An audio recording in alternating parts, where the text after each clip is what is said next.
நடிகர் ரோபோ சங்கர் ஒரு தனியார் தொலைக்காட்சியில் கலக்கப்போவது யார் நிகழ்ச்சியில் கலந்து கொண்டு பல்வேறு நிகழ்ச்சிகள், தனியார் தொலைக்காட்சி நிகழ்ச்சிகள் பங்கேற்றிருந்தார்.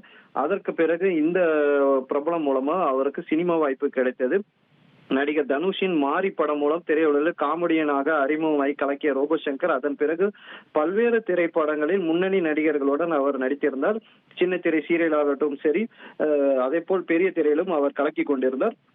கடந்த வருடம் அவருக்கு இந்த மஞ்சக்காமாலை வந்து அவருக்கு படுக்கையாகி உடல்நிலை குறைந்த நிலையில் காணப்பட்டார். பிறகு அதுல இருந்து மீண்டும் வந்து பல படங்களில் அவர் வந்து நடிக்க தொடங்கியிருந்தார்.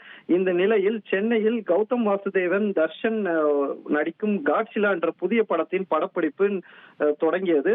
இதில் அவர் கலந்து கொண்டிருந்தார். முதல் நாள் படப்பிடிப்பில் இருந்தபொழுது நீர்ச்சத்து குறைபாடு மற்றும் குறைந்த ரத்தம் அழுத்த காரணமாக மயங்கி விழுந்ததாக கூறப்படுகிறது.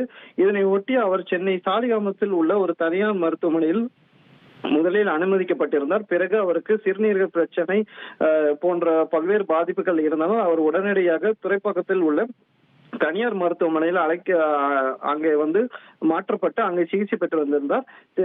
ஐசியூவில் வைக்கப்பட்டு அவருக்கு வந்து தீவிர சிகிச்சை வந்து அளிக்கப்பட்டிருந்தது.